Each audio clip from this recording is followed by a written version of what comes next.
Time to accessorize. Our favorite PlayStation 4 accessories.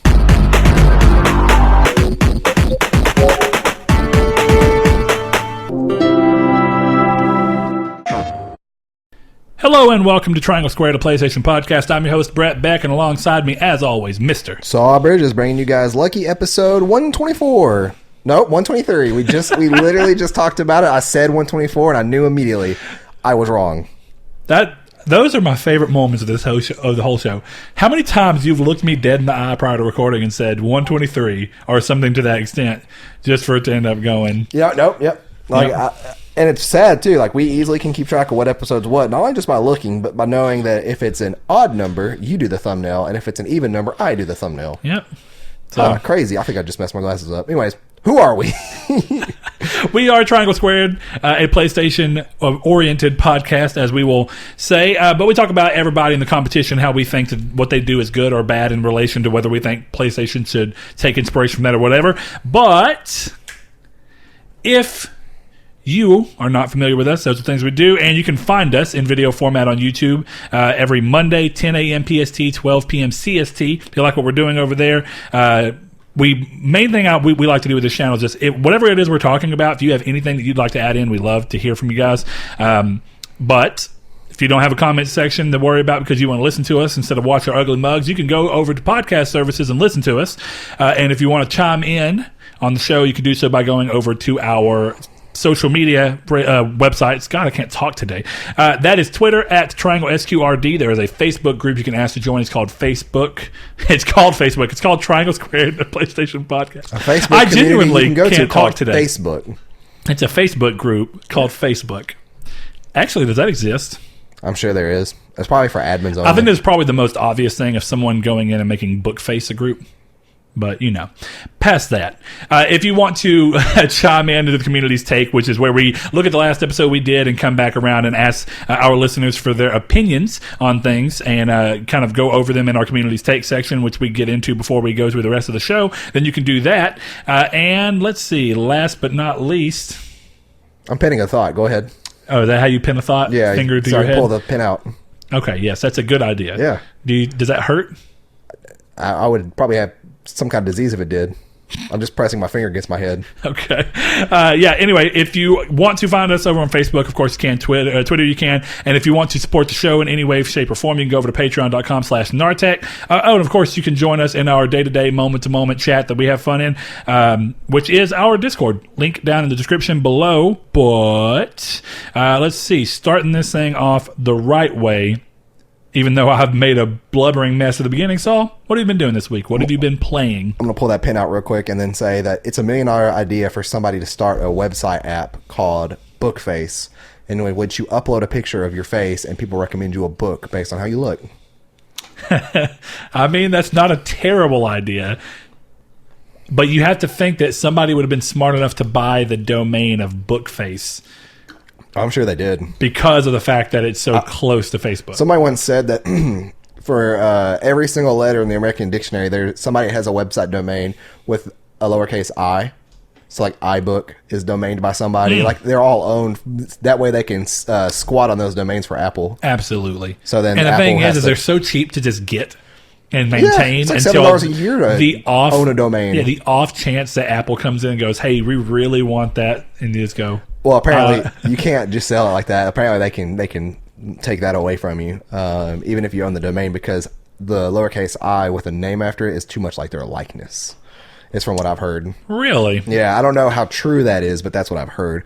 But anyways, I've been playing a hefty amount of Dark Souls 3.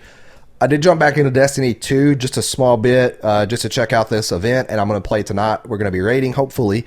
And but Dark Souls 3... We got quite the clan going now. Yeah, we have quite the clan for Destiny 2 going. So for those that play Destiny 2, perhaps you're coming back with Shadowkeep coming out now on October 1st. Way to spoil the news! It did get delayed. But yeah, so for those that want to come back, we have a pretty good clan that we tend to play with a good chunk. We have a total of 29 members in our Discord, and we all are going to be playing a lot. There's a couple people like myself and Brett who are kind of taking breaks just to wait till Shadowkeep comes out and jumping in to help out people with raids and other miscellaneous quests. But yeah, once Shadow Keep comes out, it's game on for just about everybody. But yeah, I jumped back in there and tried that out just for a little bit, nothing too much. And then I've been playing Dark Souls 3 a lot. I finally accomplished something that I was having a great deal of fun with in Dark Souls 3, and that is the SL1 run. SL1 fun run. And that is essentially when you play the game of Dark Souls 3 and you never once ever level up your character. You start at the class called Deprived, who starts at level 1, and you go through. Oh, that's right. Because all the game. other ones are what? They start at level 5 or 10? It kind of varies. Yeah, it depends on the class. They start at like I think Warrior starts at like 11 or something like that. But yeah, like you pretty much you start Deprived, and you essentially you never once level up your character. You spend your souls on upgrades, items to help you, like various resins and stuff like that to coat your weapons with. And it was really, really fun. I beat Soul of Cinder on Friday. Monday. I beat Soul of Cinder on Monday. We got done recording and stuff on Sunday. Went home that night to try to take him out. And I couldn't quite get him, and then I beat him on Monday, I think. I might have my days mixed Wednesday. up. Wednesday, but yeah, Wednesday. Because of reader mail. No, yeah. So we recorded on Wednesday, and I got to Soul of Cinder Wednesday night. And then I just could not do it. Soul of Cinder has always been the boss I can't telegraph for some reason. Dude, I had you remember you had to help me beat him. Yeah. Well, I mean, not even that, but it was just like when we got to the speed run, the Saw plays that never went to YouTube. That's where I got Is it still on Twitch? I don't know. Okay, well, we did a Saw play stream like where I played through the entire game, and it was kind of like a speed-esque run. It was pretty much just me playing us through as fast as I could. And I was on time for like right at an hour and a half, but then I got to Soul of Cinder and ran out of embers, and I was like, destroyed you. Yeah. It was just kind of like, well, I ran out of gas. I can't really keep going.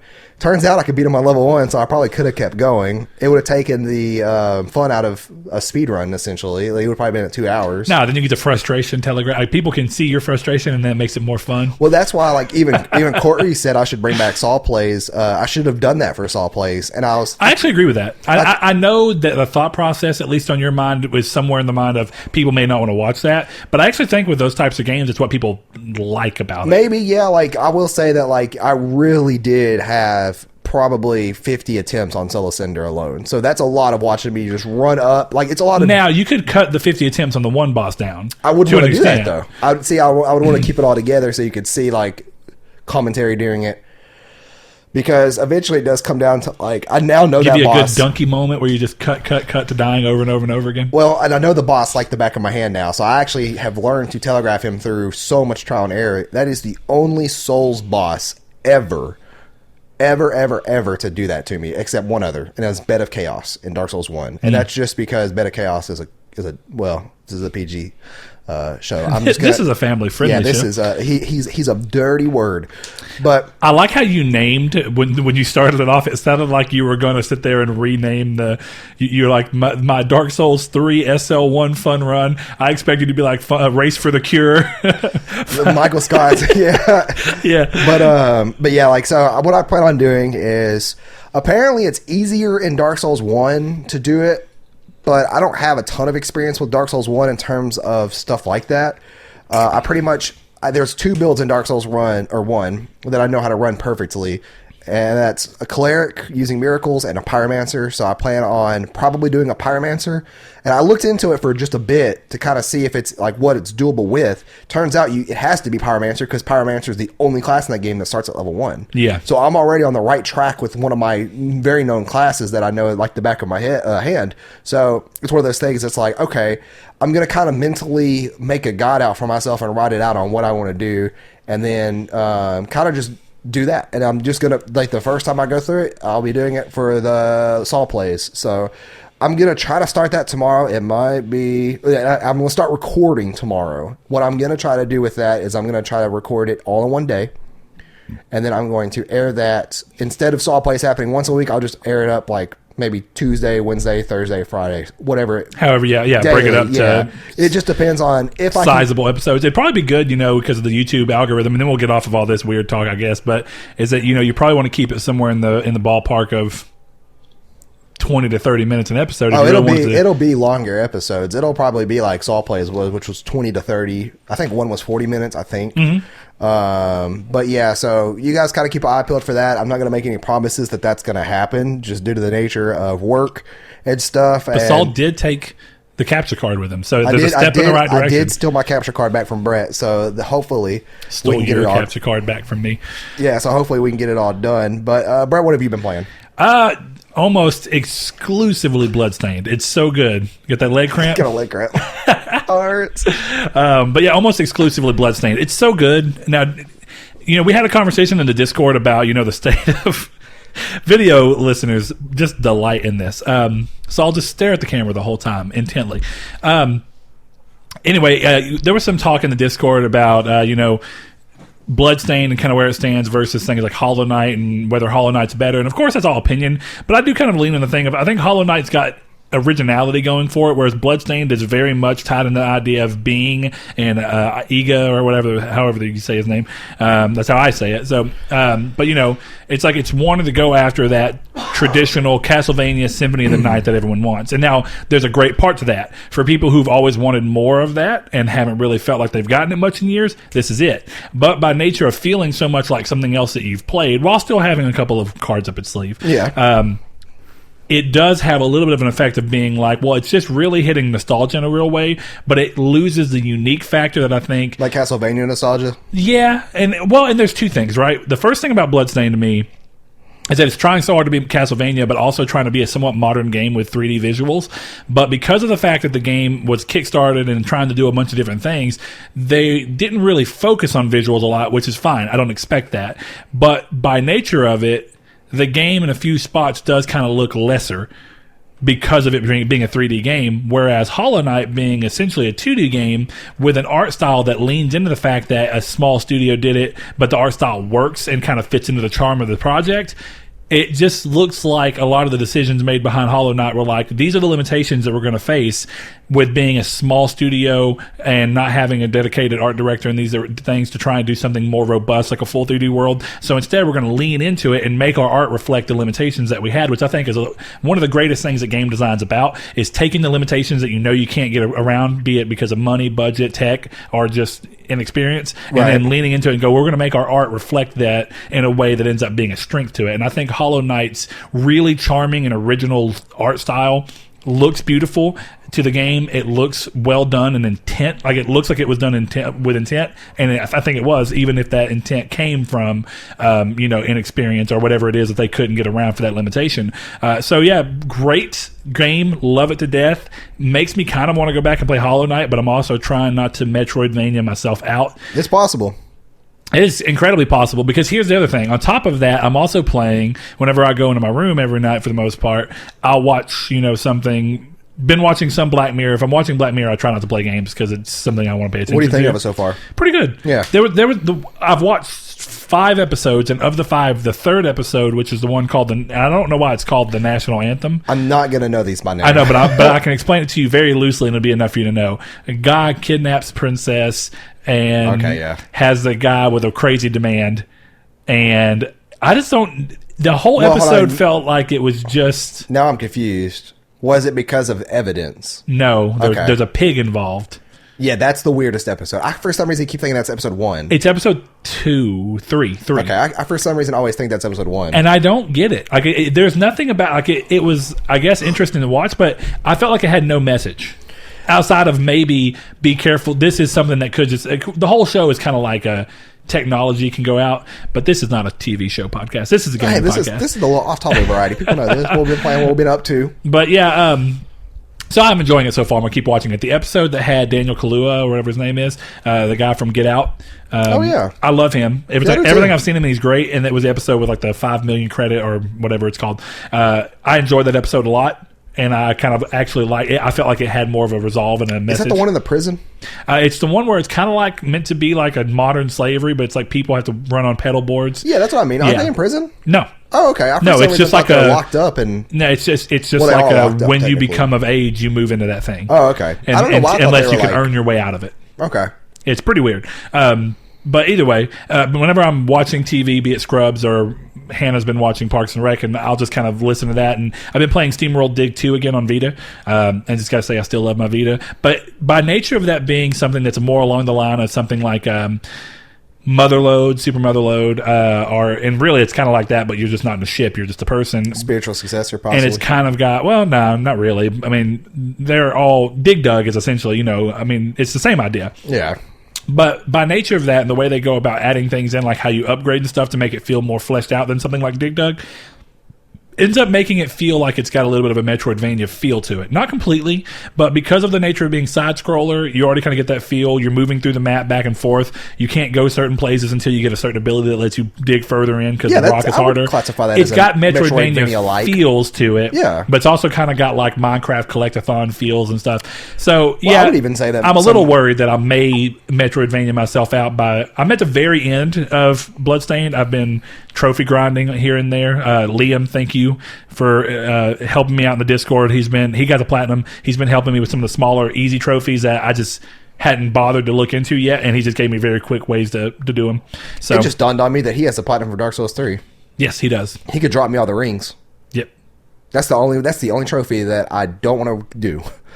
Assuming he still has the game. Yeah, he probably doesn't. But I will literally get all the buy him and everything else. Buy him the game on sale one day just so he can get you the platinum. Rings get me because the rings are reliant on certain NPC quests that are very easy to fail if you forget you're trying to do an NPC quest. Yeah, and you have to do them through the length of the runtime too, don't you? Some of them, yeah. Some of them start like halfway through and you have to do certain steps and you can't go into certain areas too far or it'll cut the quest off. Yeah, I got you. Anyway, I don't think there's anything else I've been playing, so we can get this to the community's show take on the road and go to the community's take, where we asked in regards to last episode, which was more of a free flow topic that we hope you guys enjoyed. As Microsoft continues its shift from a traditional console manufacturer to more of a platform, when do you think is a likely time for us to see games pass on other systems? Do you think it will ever hit PlayStation, and would you like to see that? One of the first things I said, and I do think this is a pretty interesting take, comes from Mr. Rob Henry over on our Discord. He says, as I said before, that's one of the only things that separates the consoles. I think that it would be a huge loss for Microsoft. That being said, I'd love for Games Pass still to come to PS. Now, I think that I agree. I understand what he's talking about, and I think I agree to the majority of the extent, but I think it's really hard for us mentally to separate Microsoft from wanting to succeed in the console thing. I actually don't think that Microsoft considers that. I think that their goal is to eventually have this on all platforms. Yeah. Because then they're getting a piece of the pie from everybody. I think that this is very much akin to like Samsung and Apple had a huge rivalry for a long time, and right? Yet Samsung and now panels are on Apple Samsung phones. OLEDs are what is used in Apple phones since the iPhone 10. And that's like... So, they're still competitors, but they're still like supplying each other in a way. Right. And like you see it, and going back to gaming a little bit more, you saw at the beginning of this generation, with Microsoft putting a Blu-ray player into the Xbox One, PlayStation does get a cut of every Microsoft, or of every Xbox sale. And that's a really good analogy, too, because it almost fits the same ideal that if you have an Apple phone, you're a different kind of person than an Android phone. You care about things differently on your phone, which is the same that goes for PlayStation and Xbox. If you have an Xbox, you care about these certain features, these certain games versus PS4, where, and then there's an ecosystem involved too with the Games Pass. Yeah, because in a lot of ways, just like... We've seen the same thing in the phone market as the game market, right? The phone market has had the situation where Apple and Android have come closer and closer together.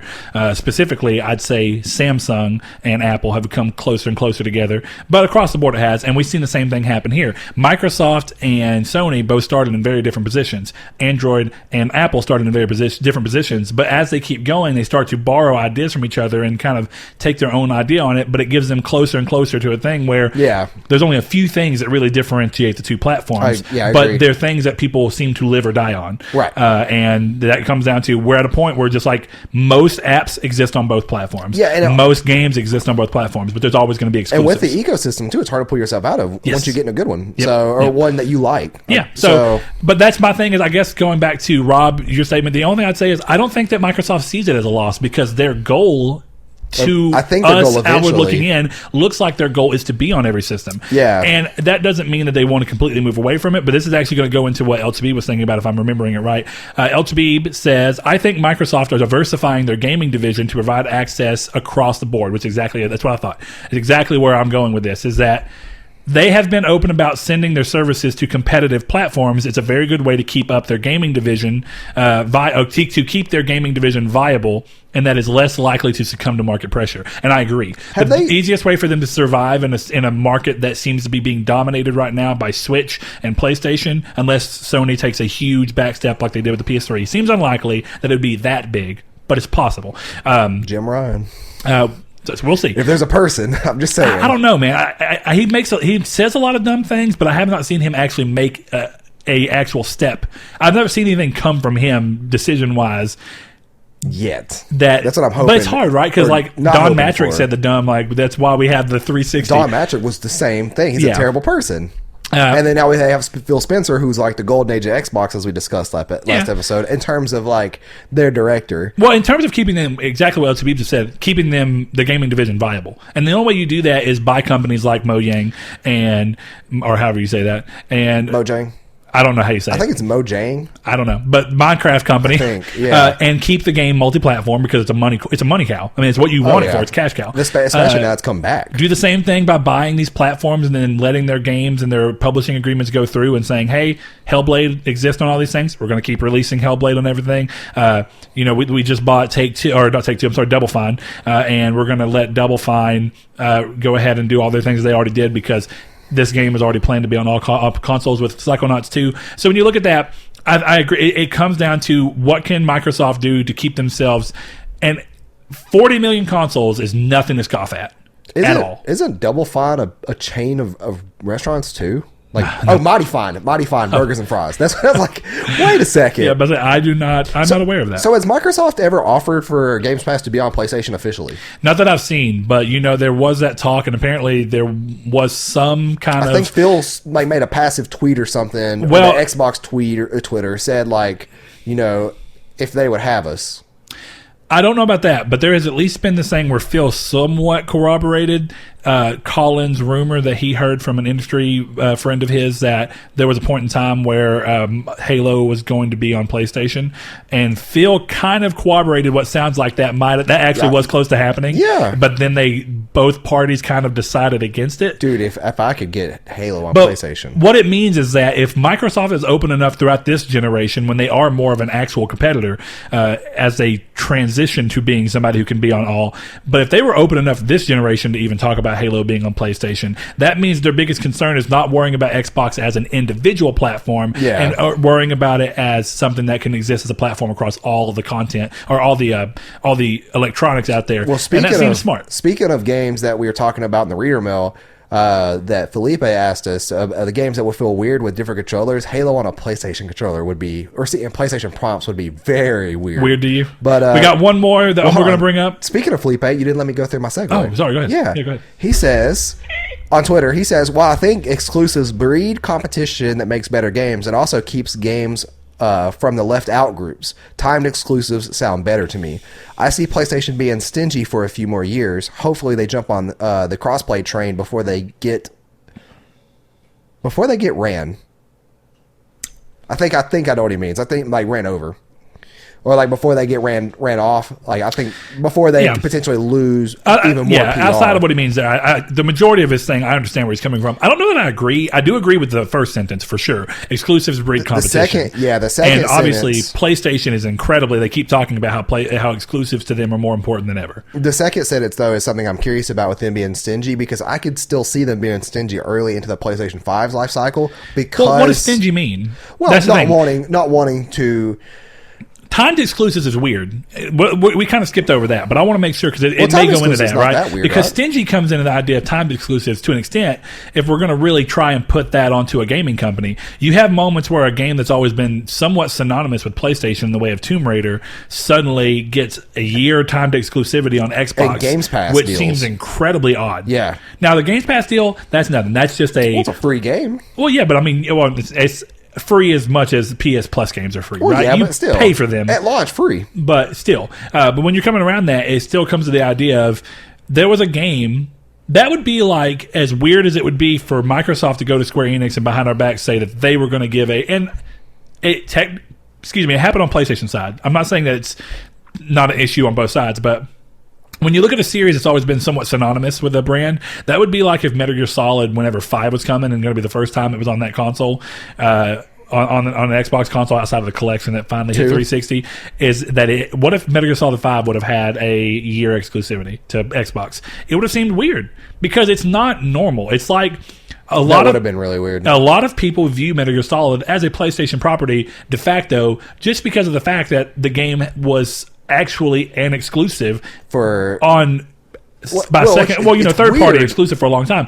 Now that doesn't mean that the game shouldn't allowed to eventually become third party. But it's weird when you do the idea of a timed exclusive on a game that for many people, Kingdom Hearts 3. If Kingdom Hearts 3 would have been a timed exclusive for a year on Xbox, that would have made no business sense. No. Which is exactly what happened to Rise of the Tomb Raider. I don't know if you remember that. That game did not sell very well on Xbox. That game also was like broken at launch too.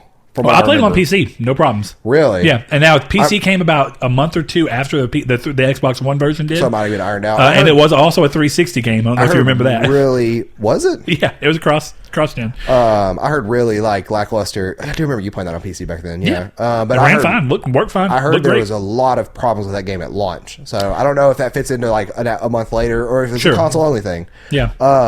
But yeah, like I think that we'll see the more and more, and I do think now that this generation is going to be cross-play in the sense of consoles, and what I mean by that is backwards compatible. You're going to be able to play your PlayStation 4 games on your PlayStation 5. I think the PlayStation 4 is going to stick around for a lot longer than people think that it's going to. It's going to. I think it's going to have PS2 legs. Yeah, I think another at least 4 years minimum. It's a little probably too much, but I mean it's going to have closer to PS2 legs than PS3 legs. Well, think of it. It's still. At the time of the PS5 launch, it's still going to be the highest selling console of this generation. Yep. It's going to have really good price points because the prices are going to drop to move in so that we'll get a PS5, and so then it becomes more affordable. Yeah. It has a great library of games, and then so indie developers and stuff are going to want to keep adding to it because they're still selling. Yeah, it's going to do the Vita thing, at least on the indie side for sure. Yeah. Where it's on PS4 and PS5. Right. And then people who are just the late bloomers for the generations of consoles will just be like, I've got all these games left to play on PS4. The crazy thing is that like with the way, and this is why I love backwards compatibility,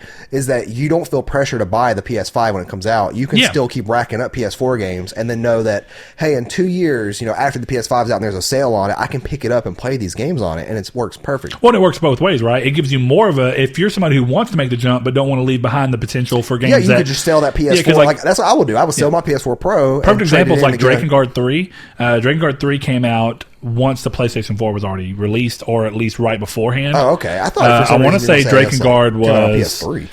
I want to say Drakengard 3 was a 2014 title. No, December 19th, 2013. So it came a month after the PS4 did. And my point being is that it was not on PS4, but it was a PlayStation exclusive. So you have that thing where I kept my PlayStation 3 because I have a backwards compatible one, and I have the other one as well. It's kind of like, well, I don't really see the point. I never get rid of hardware. It's very rare. Yeah, I'm one of those people that like. But if I would have cluttering up and I don't use it. If I would have to get the PS4. I wouldn't have been able to play the game. So it gets weird. But I guess on that real quick, Felipe, I'm curious. When you're talking about PlayStation being stingy, do you think he means in the regards of crossplay? I do. Yeah. I could see that, but I guess it's hard to not want to think about the sentence of them being stingy and have that being linked to what he talked about with exclusives and time exclusives. I think that's a cross-play opinion there, and I think and I agree with it for the most part. And I've said it before: is that like, come on, we're at the end of the generation. Make it clear that it's going to be only for the PlayStation 4, not going into PS5. Just to give yourself time to decide what you want to do with PS5. Yeah, and just allow win over at least a little bit of the games, PR points right now. Yeah, and the games that everybody is wanting to play, because right now they do look like the bad guy for people who own the Switch and the Nintendo who want to play these games. Well, they quietly. I think it looks like that because they've not made a real statement, which says a lot about their PR. But I mean, they've come out. I mean, most of the games are doing it. Well, you remember Wargroove? Yeah. Wargroove was not going to release on PlayStation, and it didn't at launch because of the fact that crossplay wasn't supported. And then eventually the game's coming now because crossplay is supported. I thought it came Rocket League's getting it. It came out in June. Maybe it did. I don't read the drop anymore, so hey, I'm not up to date on the games coming out in terms of littler games like that. But I agree, and I think that it is important that time exclusives are going to be something I think we're going to see a lot more of going into next gen. And that was loud. That was PlayStation 4 just says 2019 right now. So the game is coming. But what I mean by that is that PlayStation is essentially, they gave that beta thing where they talked about Fortnite being pretty much the only game. And then from there, it gets to the point where they've almost silently just kind of said, like, we're doing cross-play. I think a lot of as long people- as we think the game is worth it. I think so it's not a de facto rule, but Rocket League has it. Fortnite has it. There was a game, I think Game Informer. Call of Duty Modern Warfare is about to have it. There was either a Game Informer or IGN interview with Sean Layden where he pretty much said, like, we're open to crossplay. Ask us and we'll do it. And then that's what started the immediate backlash. That wasn't the Fortnite thing. It wasn't an interview as much as it was something that happened at a games conference, and they were having a sit down and talk, and he mentioned it because someone asked him about it. A panel, then I guess. Yeah. Like I consider that an interview, a de facto interview. I guess. But let's get to the news. There's a lot. We got to roll through it kind of quickly. Yep. Speaking of the news, if you want to keep up with the news, then head over to our partnered website that we're with, finalweapon.net, and check those things out. You can see some of this news before it gets there. Before this, if you care about that. If you're somebody who wants to be up to date, you can go over there, read good opinion articles that they have. Of course, news, if you want to keep up with that, just go check them out. They're a great website, and we are really appreciative of the partnership that we have with them. So, Saul didn't eat enough bananas before coming over here. Pickles. Oh, Lord. We don't have any pickles here, I don't think. I know you're not a pickle family. That's okay. No, Hannah is. Hannah loves pickles. We don't normally keep them because I won't kiss her if she has pickle breath. Note to self: if you don't want Brett to kiss you, just don't eat pickles. Just eat pickles if you don't want me to kiss you. Yeah. Anyway, first things first, and I think this is important. Starting on a high note, PlayStation 4 has officially hit 100 million units shipped. Not only is this the Sony's third console to do so, with the PS3 being the only outlier at around like 87 million that was sold, but they also did it quicker than any other console before it at just 5 years and 7 months. Just for reference, the PS2 held that spot previously with 5 years and 9 months. And if I remember right, the Wii is the other one, and I think the Wii did it in 6 years and 8 months. I think, I know it's 6 years.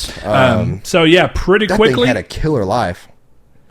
Dude, the Wii bloomed very late. You know what would have been the most successful version? Weirdly, but then it also, as soon as it bloomed, it died. Well, no, that's the thing.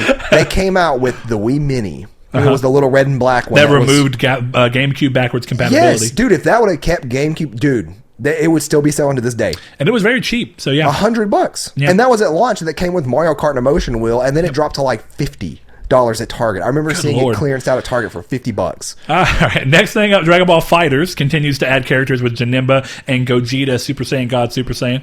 I hate that name. Being the newest addition to the roster. Janemba comes August 8th. For anybody who cares, and with Gogeta, they just announced that he's simply, quote, coming soon, end quote. So yeah, that's pretty cool. Janemba is one of Saul's favorite villains. It is. Saul, did you play FighterZ at all? No. It's a weird game. Like, it's It good. looks like a Marvel vs. Capcom version of Dragon Ball Z. It is good. It's not Marvel versus Capcom. It's better than that to me. Well, I'm talking about the mechanics. Kind of. I mean, The really, third party switching it's way in and more. It's way more like their Guilty Gear series. At the same the developers behind. Isn't that Xseed? No, I mean Xseed's the publisher. The developer is. Good Lord, I wish I would have thought. Why about did I it. think Xseed was a developer? But no, I never played it. And It's killing me that I can't. It's think one of the those name. things that like I kind of want to pick it up. Arc on, System Works. I kind of want to pick it up on the Switch. Yeah. It'd be a kind of cool game to have on the Switch. Sure. But I also want to pick up Xenoverse on the Switch as well. So Seth was playing it on there. It looks like it works pretty well. Xenoverse 2. Yeah, and those are fine games. Yeah. So next up, this year's... Nope. Oh, nope. Next up, Square Enix recently terminated over 9,000 Final Fantasy XIV online accounts due to breaking their rules related to RMT, which is real money trading, in case you've never played an MMO. They urged the seriousness of this issue and have called for players to continue reporting such deals wherever possible. This is a weird one. I get it, because technically it's laid out in the rules. It clearly says don't do it. It's for fairness and for a number of things. But at the same time, it does get to the point of... It's kind of easy. It's hard. It's easy to want to say that it doesn't really hurt anybody that much, but really there are victims. And the bigger thing I think is that real money trading can lead to potentially... Well, it takes business out of them. Well, there's that, but not really, because they don't sell gold.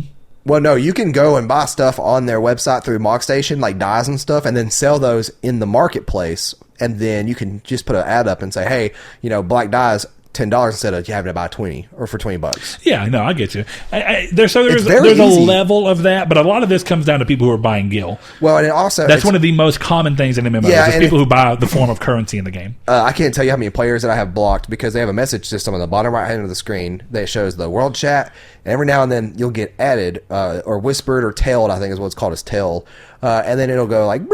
It'll sit there and blow up in your face with a sound, and then all of a sudden it's like, hey, 100,000 gills super early, click this link. I'm like, Like a block instantly. Yeah, and see, the way that those games handle is a lot different. RuneScape has always handled it to where you just typed and you could just be standing in a crowded area because like they have the general exchange, which is like their big banking. Everybody goes there to buy and sell things, and so people just stand there and go buy gold. 1 million equals $2.97. They want, and I think you could buy. I think Kiki, you have to correct me if I'm wrong. I think you could buy an item in the game that gives you gold, like with real one money.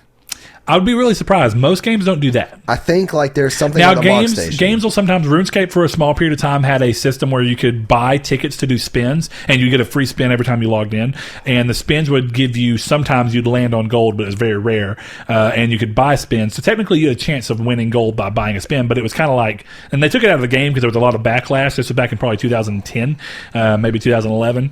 So. That was before EA was even dealing with microtransactions, pay to win stuff. And I think what it is that I just now thought about is that when you purchase certain things, there is you definitely get gold. Like I bought a level 60 character from Gil. Really. Yeah, Gil. I bought a level 60 character from their website because I was wanting to try out a new class, and it's like I think $12 or $16 to buy certain classes at level 60, and like. Well, see now is that from Square Enix proper? Is that what you're saying? Yeah, that's from the Lodestone. So is it? That's what I was about to say. Is it not just like a skip potion or whatever that lets you just level? You buy a potion and it lets you skip all the content, just level a skill up to pretty much. 70? Yeah, I think it gives you the weapon set that gives you the class, or the gym that gives you the class. It's essentially analogous to Destiny, giving you the item in the Forsaken thing that lets you. Yeah, and it's never max level. Like it's level 60 when it's when I was playing, and it was level 80. I think is the max. Yeah. Then I don't know what it is now with Shadowbringers. I think it was 70, and Shadowbringers brings us 80, if I'm not mistaken. That could be right. Yeah. But either way, it is an interesting thing. I think one of the other things is that, of course, people are going to get tied into potentially getting their credit card information taken by some mischievous websites that are going to be involved with this. Through the game. Yeah, and I don't know what kind of legality that gives them, but it's weird. Next thing up, this year's Call of Duty Modern Warfare, as we've already talked about, has been given a blowout of news regarding its multiplayer suite, from levels of aim assist, team-based features new to the game, where like you see outlines of your team through walls and stuff like that, so that you have an idea of where they are. They're adding in some things like the ability to mount your wall to a corner or a windowsill and then lean, very similar to what you see from things like Rainbow Six. Yeah, they're going for. I'll give them this. Outside of Infinite Warfare, this is probably the biggest leap that Call of Duty has taken in a long time, because Infinite Warfare was a big leap, but it was a leap in a direction that just people did not receive well. So they went back to something kind of safe, I think, and now they're going towards something weird again. What's more odd to me is that this is the second time they've let the same developer make a really huge change to the series otherwise. Yeah, and somebody, I believe, and it's the developer who last time made the big change and no one liked it. Why would you give them the go ahead to do it again? From a business point, this just seems weird. But there's more. There's 100 players ground war mode, which is going to 100 plus players ground war mode, which is not quite battle royale, but something that it seems close to it. They're talking about cross-play friends lists that will be integrated to your Activision account that you'll have, so that you can actually have a friends list with people who play on Xbox or PC and have that all in one area that's built into the game.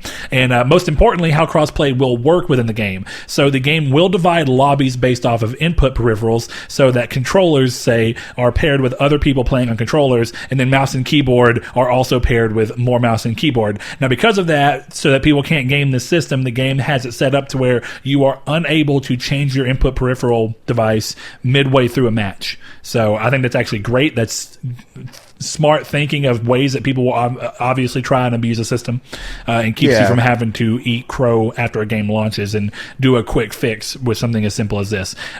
So if you have any interest in that, you can go see. There's way more than that. There's things about kill streaks and whatnot. If you have any interest in Call of Duty, go check it out. I don't know. I don't know if I'll buy this one. I'll probably wait and see. There's apparently some stuff going on with microtransactions in it that I'm not too sure of, or so maybe it's currently going on with the current modern or whatever Call of Duties are now. There's been some stuff about Black Ops 4 that I've seen, but not enough that I want to report on it necessarily. Yeah. But next up, the long-awaited Beyond update for No Man's Sky has a release date now. Starting August 14th, all players can download the update and take part in its expanded online experience, which claims to, quote, empower players everywhere in the universe to meet and play together, end quote, which sounds super MMO-like in execution.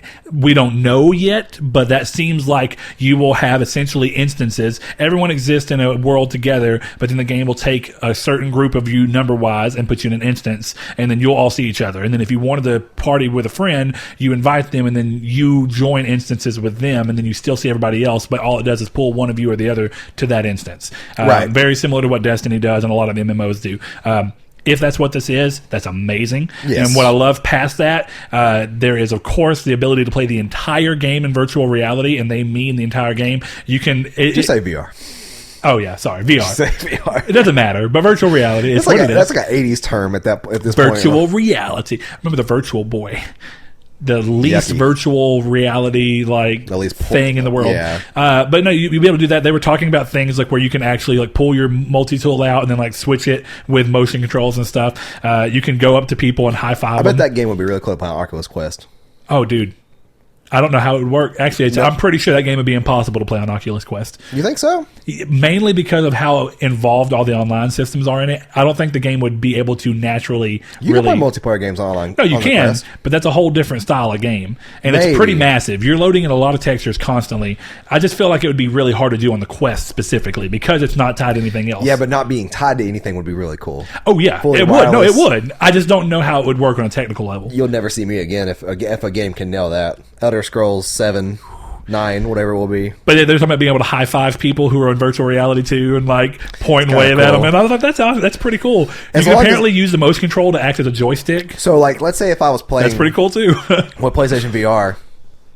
Well, never mind. It wouldn't work with PlayStation VR, I don't think. Because you couldn't use two. There wouldn't be...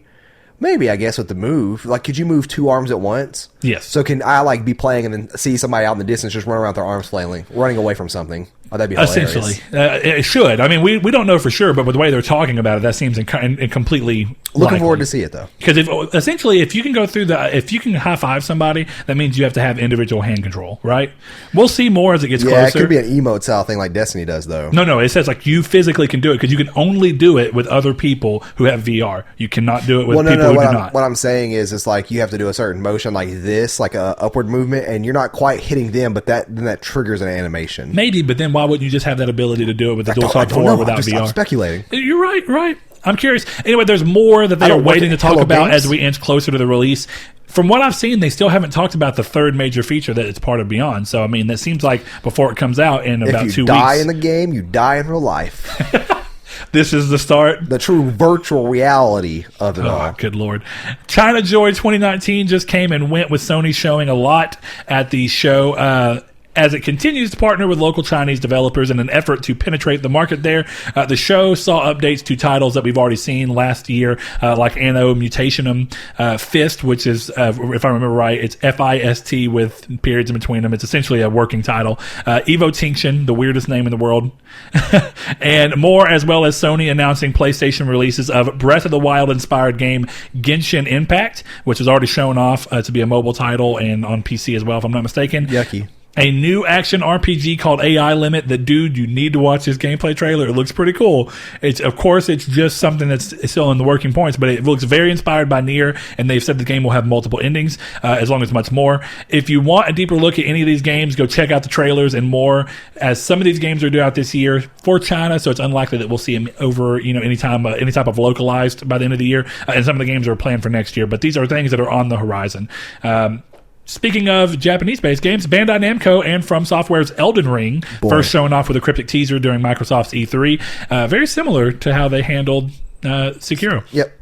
Sekiro was pretty much the exact same. Will be shown off for the first time behind closed doors at this year's annual Gamescom in Cologne, Germany. This means NDAs will be in place, and it's really unlikely, but still entirely possible, that leaked footage could make it out, but very little will come from this. Do not expect people to do coverage of real, because essentially they're going to show it to people to get feedback, but this is not to do anything in the realm of This is not to do any form of previewing or get companies to do media coverage in that sense. This is more about getting people to come in and try and look at how people react to the game and figure out what they need to do from there. So that for those that need to, like, a refresher, one reason not to get super excited over this, you can get excited for it, but it's not always going to represent what the final quality or final product looks like, if you go and just think back to what Bloodborne, like the leaks that came from Bloodborne looked a little bit different.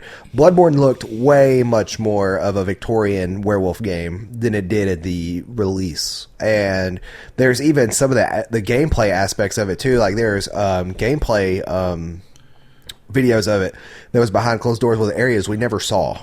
And yeah, stuff like of course. So, things are going to be cold. Keep that in check. So, because I know I will. But I'm super excited to see anything else about it. We've seen behind closed door footage of the Avengers game that was not supposed to be shared that got leaked. So it's possible that we see something. But either way, it's exciting because it could mean two things. It could be that the game's moving along and it's doing well, and they're just doing this at first. It's to see how things are going.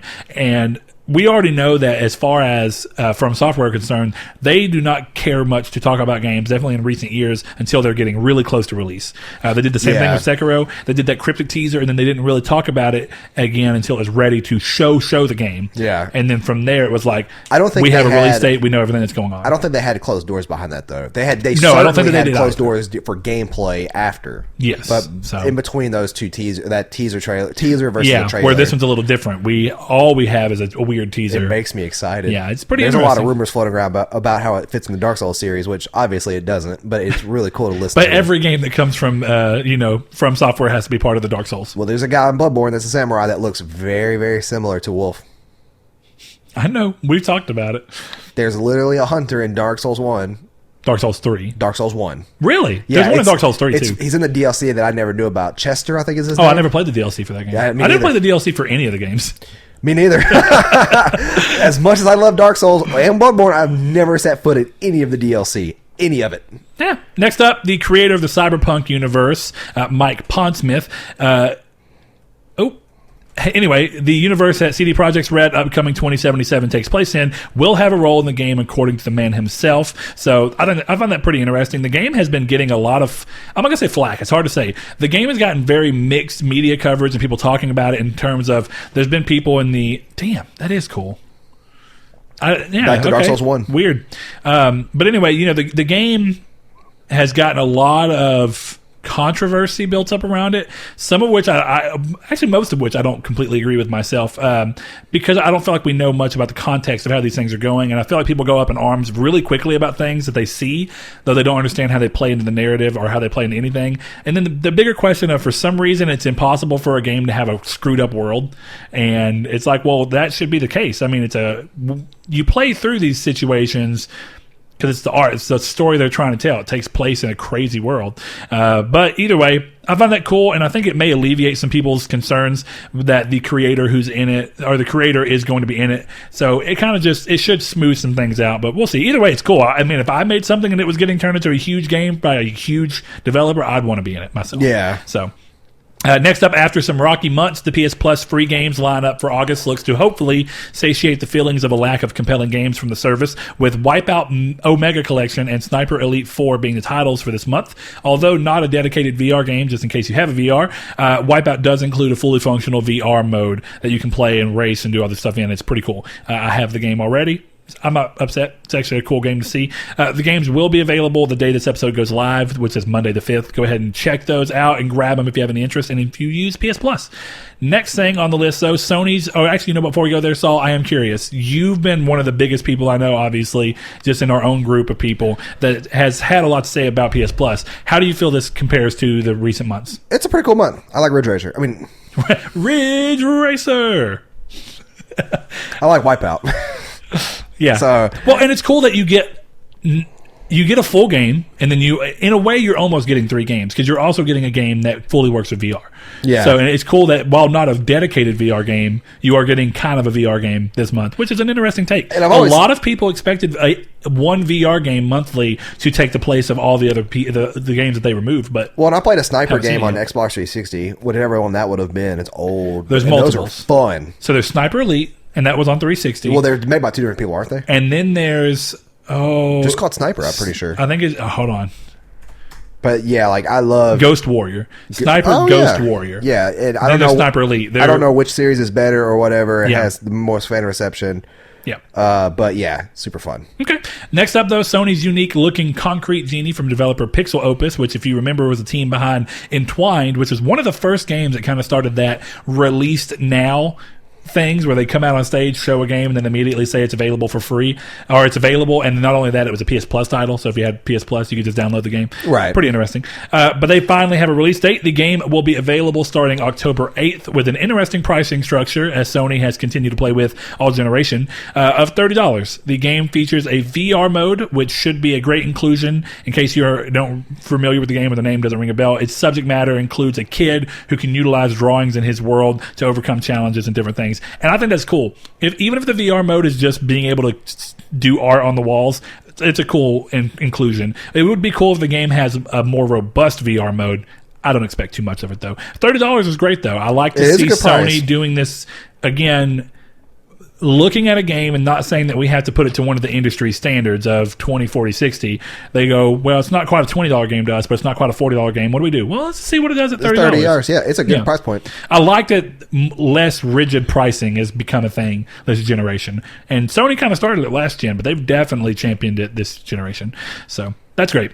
Despite its absence at E3, EA has confirmed that the new Need for Speed reveal will be happening in the next few weeks, with the CEO, Andrew Wilson, saying, quote, "We'll take the wraps off of our new Need for Speed game heading into Gamescom," end quote. The game is intended to release in fiscal year Q3, meaning somewhere between October and December, because you got to remember the fiscal year starts in March. So normally Q3 would be what we're in right now, but of course, fiscal year Q3 is the end of the calendar year. So, good thing. Next up, Borderlands 3 has gone gold ahead of its release date on September 13th. So, congrats to the team at Gearbox. Of course, make a game like that, it takes a long time. But, sadly, it doesn't mean that they're in break time yet. They got a lot of stuff going on for post-release support, like all games do these days. So, either way, good luck to them. It's got to be at least a little weight off their chest. How excited for Borderlands 3 are you? Fairly. Not super excited. Just due to the release window. See, and we're about to get into Destiny 2 Shadowkeep. Yeah. But was it in regards to Shadowkeep coming? Like, were you pretty excited before that, or has it just been it's a weird year for you? It's a weird year for me. So like, I'm not super excited for it, but it just depends on who picks it up, if I'll play it or not. Yeah, I really want to pick it up at launch. My intention, and now that Destiny did get pushed back a little bit, I should have time to do this. I want to pick it up, and I really, really want to play this with all 4 people. So, I mean, whoever that's going to be, I'm curious, but if it can be me, you, Kiki, Liam, or me, you, Corey, Kiki, whoever, we'll figure that out. I would love to see that. If you don't end up picking it up at launch, and maybe we can change up who's going to be playing. But I'm excited for that because I've never played any of the games online that way. Destiny. All I ever played. Borderlands 1 was the only game I played, and we did all local co-op. Yeah, I played Borderlands 2. Well, I'll say that. All online. Do you remember on Borderlands 1 if it supported letting 2 players play on one screen and 2 players play from a different console? I don't remember. I don't remember either. I never tried I want to say that one of the ways that we did Borderlands out at the old house was me, Jonathan, Brandon, and someone else doing 2 people on one console on one screen so that it wouldn't go into 4s. It'd be a little easier to see. And then another TV set up with somebody playing online with their TV. It's a smaller TV being their own screen. I think it was just 3 of us. But I really enjoyed Borderlands 1 with everybody way more than I did when I went back to play. But Borderlands 2 I played mostly by myself and kind of lost interest. Yeah. Borderlands 1 was really boring by yourself. The same thing happened in Borderlands 2 when I went to play on Vita again.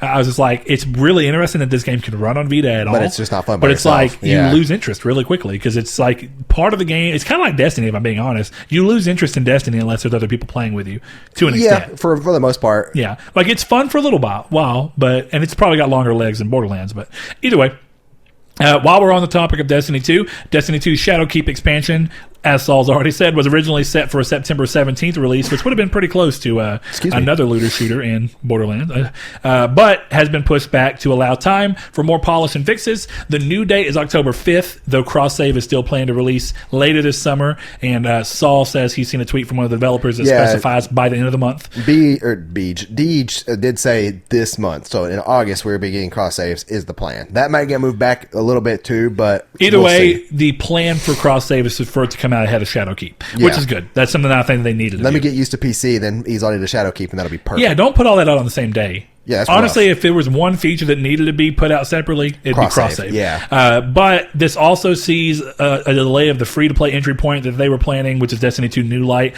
It's also going to hit October 5th instead of September 17th. Saul, has, and I already knew that this is going to be Saul's thing, and I do agree with it for the most part, but I just completely ruined it for you. No, go ahead. What were you saying? I was going to say how you were talking about that for you. It's not really much of a bummer because it shows, as far as you're concerned, that Bungie is okay. Not Blizzard. Yeah, Bungie is okay now that they're out of Activision's grip. They're able to say, well, "Look, we think 2 more weeks would do this game a lot of good, and we don't have an outer pressure." I'm really curious to see if this would have actually been delayed if they were still with Activision, or if it would have launched buggy, because they've had rough launches before. Sure. And I'm really curious. I don't think they've ever delayed something. Ever. Well, okay, official date, no. Well, but Destiny 2 was way delayed from when it was supposed to hit. I'm talking about expansions. Okay, yeah. Yeah. Because I'm really, really curious as to, because the whole Rise of Iron thing was hold on. A placer. I think didn't D1's first expansion, the Dark Below, wasn't it delayed by like a week or two? I don't think so. God, it's been so long. It's hard to say. We could easily fact check that, because that would definitely been reported on. But let's see. It doesn't say anything. Well, we're going to assume it didn't then. So this will be a first, which means that maybe it really is one of those things where they would have done it before, but Activision wouldn't let them. Saul's going to go do something, which I think most people can probably guess, while I'll keep going. The often talked about digital versus physical future that you've heard Saul and I talk about often on this show, if you've listened for a long time, just got to lean towards the physical or the digital side, with PS4's software sales worldwide leaning toward digital. Last quarter, 53% of the 42.9 million software units sold was accounted for by digital. First of all, 42.9 million software in a 3-month period is amazing. That's great. PlayStation's doing really well there. Of course, Sony makes a ton of money off of each game sold, or at least a chunk of money per game sold, and that's pretty awesome. So, of course, they're making all their money they need to make off of that, but it is interesting that we're seeing a lean toward digital. I think a lot of people will have things that they want to say, like I literally saw somebody say in regards to when I first read this article, that this only is happening because of them introducing Steam-like sales, which to me is really short-sighted. I don't think that that's really true. If you think about it, these Steam-like sales, which don't get me wrong, PS Plus in the sales format was definitely inspired by Steam, but back in 2010, 2011, nothing like waiting until this year. People who think that Sony's big sales that they do are only happening this year, no. They've been going for a long time. We get, since the PlayStation 4 has hit, we've gotten, most weekends we'll get some kind of a flash sale, or at least often, every other weekend, something like that. And we get things like the summer sales and winter sales and E3 sales constantly. So this is not something that really has led to that as much as I think people just are getting more and more content with the convenience of saying, you know what, I don't really care if I actually physically own this, and I'm willing to take whatever risk may hit from the digital side, and just for the convenience sake. I think some people just don't really care if they own a game that much past the time of when it's relevant to them.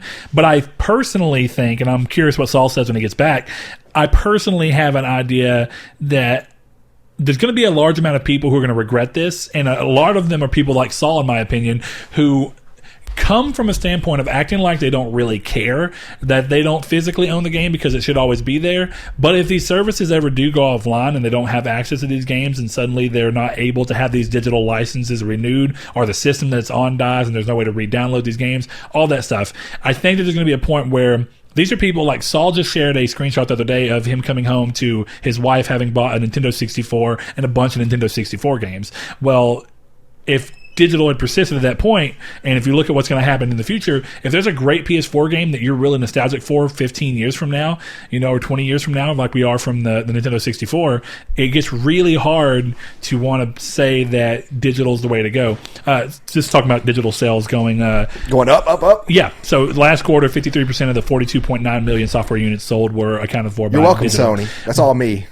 But what I was talking about is something that I actually haven't brought up to you, but I really think that I already knew this about you a little bit, but recently you've shown me that it's definitely still part of who you are, is that when you're looking at this digital future, the more people who do this convenience sake and go towards that, it gets to the point where 20 years from now, if you bought something digitally and for whatever reason, if the services go down, the sys, and you aren't able to re-download the games or reactivate your license, or let's say that they put in a permanent license but only on that system, and your system breaks, but you want to go get another one because you really want to play this game. Yeah. That nostalgia kick that I've seen you recently do with the Nintendo 64 that Annie got, and came home with, that won't be able to happen. I mean, that is an actual thing that I feel like there's a lot of people in our age group who are starting to lean towards digital. But if you ask them right now, would it be dope if somebody just went and picked up a Nintendo 64 and GoldenEye and Banjo-Kazooie and Mario 64, and people would be like, fuck yes. But here's the thing, is that there wouldn't have been... Sorry for that, by the way. Yeah, that was rated R. That's not supposed to be on our family-friendly show. Technically, with PG-13, we get away with one of those. We get one. No, but like technically that still would be a thing, because all I'd have to go do is pick up a PS4 and a copy of the game. Well, that's assumed, but what I mean by that is, as you lean towards what you're thinking of, which is the idea of being okay with a completely digital future. Yeah, I mean, I would go that buy. Does stop it. I would go. No, well, I mean, technically, what I mean is the moment that they stop we're talking about making 20 years from now to today. So, like, yeah, if I was going to go buy specifically a PS4, right now, but you've even said before that you're okay with the idea, like if they stop making physical copies today, well, there'd be a way for it to be supported. Like, if somebody told me like, hey, your Switch now goes supports Nintendo 64 games, it wouldn't be any different than playing them there versus Nintendo 64. Well, yeah, to an extent, right? Yeah, and I don't think any... It gets hard because one of the things that happens, and I think that you probably know, is that a lot of people have complained about the way that Nintendo NES, NES and SNES have emulated. They say that the emulation's not right, doesn't look right, doesn't feel right, has a delay, has a lag. No. I said that against PlayStation. No, not you. Classic. Not you. Okay. I'm saying people. There's and I have heard people say that the way the those. PlayStation 1 emulates. Yeah. And I'm not talking about the NES Classic, to be fair, because the NES Classic was built on the hardware of the original. I don't know if you're aware of that or not. And the PlayStation Classic was not. I thought you were saying the SNES. But no, people who have dealt with emulation of Game Boy, NES, and SNES, be it on PSP or PCs or anything like that, a lot of people said that emulation of those is very hard to do. And if the Switch is coming into it, the thing about the Switch is it would not be based on the hardware. It would have to be emulation. Well, and you've seen that now. Have you played any of the Nintendo has what's it called, SNESflix or whatever? It's not called SNESflix. It's something. What do you do to go into the SNES games on Switch? It's NES games. Is that all it's called? No, I'm saying it's NES games. Like, it's not SNES. Well, even then, okay, it's NES, but is it called NESflix? I don't know. I deleted that icon because I don't care until they start releasing some Super Nintendo games, which I actually think they have done at least one or two of, I think. But they would have their own software engineers for that. NESflix is what it says. No, it's not. Is it really called NESflix? I've heard, the first time I ever heard anybody say it was Corey, one of our friends and community members, and patrons. I think that's slang. But yeah, like, I mean, to be fair, I don't know. For an all digital future to happen, they're not gonna shove you into it. It's gonna have to be, have to be the way of the consumer to get there. And then once you have it there, you're not gonna just delete games out of existence forever. They'll come back. They'll be re-released. They can, and the only reason I say that, and then we can kind of, I mean, we go as far as we want to on this, but one of the things we talked about last week, ironically enough, before we were even recording, was Dogma, and the fact that right now, if you do not own Dogma already, there is no way to officially buy Dogma. Well, you couldn't ever buy Dogma widespread anyways. Dogma wasn't a wide release. Oh, well, it's had issues for a number of reasons past that, but it's literally at the point where now it cannot be streamed, it cannot be bought digitally, well, I'm just saying, that's cannot be re-released physically. That's not the greatest physically. example, because the what you're comparing to a game that you could go pick up at Walmart, Target, Best Buy, GameStop, you couldn't go do that with Dogma. You couldn't even purchase Dogma here. There wasn't copies sold everywhere across the United States. No, whenever it re-released on DVD, yeah, you could. It wasn't it was not a wide release for Dogma. It was limited. Now, I know the original release was definitely limited, but Dogma's even been put on Blu-ray once. Now, that I've never heard of. I'm fairly positive. That had to be a short stint there. But yeah, but it kind of goes into the thing, though, is like video games are different media. They're going to easily be able to re-release themselves into other systems if the architecture is built up for it. And that's what I think. That's why I'm so excited. I've never seen and it's so rare that it goes for $129.99. Oh my God. Can you, but I don't think that games are going to have that problem. I think games, just as we to this day, you can go buy. Well, like, think about licensed games. There are games that are going to have an impossibility. I'm not saying all of them. I'm just saying in general that, like, I could still go play NES games on my Switch, as you just said. Mm-hmm. So it's not an issue for something that's almost 40 years old at this point. I don't think it's going to be an issue 20 years down the road. God, yeah, I guess you're right. That is 80. Yeah, it's 30 years, Lord. Almost 30 years. Yeah, it's at least actually 30 years exactly for the SNES. Good Lord. Yeah, and I think there was a 4-year difference, 35 years. whatever the difference something is. like that. Yeah, so like I don't think it's going to be a huge issue, and I think it's going to be something that if it happens, I still say that the nostalgia take. This is where we'll end it, and this is more of curious. Where when what you say will just be what you say, but. Do you really think? What was the feeling that? Because you were literally super excited. You said that you took a picture. You sent it. I could tell. Yeah, it was. What was the reaction that you physically had? We saw as much as we could through I picture. walked into the apartment, and like first of all, since we have a cat, we don't let Evie into our bedroom. Yep. Like there's just like if she gets under the bed, she's a pain to get out, and we only let her in there if we're in there. So like I walk in that day, I just got off work, and I see the bedroom door open, and I'm like, what is Annie doing? Evie's in there. I was like, she must be in there watching Netflix or something. And Evie's on the bed with her. And I get to the kitchen and to the hallway, and I hear Pokemon Snap music. And I'm like, oh, what is this? And I go in there, and it's all hooked up. And it's cool that it's there. But that same reaction would have happened if I would have cranked open my door and heard Pokemon Snap music playing from a Switch. I mean, that's what I'm saying. Do you genuinely think so? Yeah, absolutely. Do you not feel like there was some kind of a fuel that comes from specifically seeing the 64 and the cartridges? I'm not that kind of nostalgic. Okay. The only way I get with that. No, I'm sure there's people that it applies to, but the only way I get with that is handhelds. Like the Game Boy Advance is something really, really cool to see and have, and the Game Boy Micro is something. Well, there's really, quite really a cool feel with that. Yeah, which I guess that kind of turns into when you think about something like the 64. PlayStation's a little different. Their consoles, their controllers were mostly the same throughout the time period. Yeah, but when you think about something like the 64, that's so weird. Half the nostalgia is tied into how playing Pokemon Snap feels on that weird. I'll tell you right now, like I like me and Annie were playing it. I took it. And I'm just like I knew immediately how to hold it. I knew exactly what to do. It was fantastic. I even put in our group chat on a texting. You didn't get this reference because I don't think I've ever told you. When I said, Gavin, how do I get Moltres? Yeah, I saw that you put it. Yeah, that's because back when Pokemon Snap came out in like 99 or 90 or 2000. Yeah, we were in winter break, and this was right after the electrical storm, but the snowstorm that knocked the electricity out. And me and Gavin would literally, like, when it came back on, we were still out of school because, first of all, the awning at the school was destroyed. Yeah. And they didn't have school. I would literally call Gavin up on our house phone, and we would talk for hours about Pokemon. I'm like, he's like, yeah, I got Moltres. How'd you get Moltres? Throw pest balls in the volcano. I'm like, what? And I went and did it. And it sounds like one of those fake rumors you get told as a kid, and then it works. And I'm like, cool. And then so like me and Gavin would literally sit there and play with each other while I'm on the phone and be like, what do you do? Throw apples at the Charmander over there to lure him into the fire pit to make Charmeleon. Cool. And then when Charmeleon's running around, you hit him with an apple and he drops into the fire pit to make Charizard. What a novel game idea. Yeah, dude, the game was great. Really weird. Surprised I haven't done anything back with it. What was the name of that? HAL Studios. Same people who made Super Smash Bros. Original. Bring that back. There you go. Well, anyway, that goes to that. And let's see. I think there's a little bit more. One more. Yeah, one more. Good Lord. As U.S. trade regulations continue to implement higher tariffs on Chinese manufactured goods, Sony has come out to warn of a price increase in the U.S. territories if the government decides to move forward with a higher tariff on consoles. The big three companies, Nintendo, Microsoft, Sony, have come together with a proposal to the U.S. government as to why they should reconsider the tariff on this portion of the industry.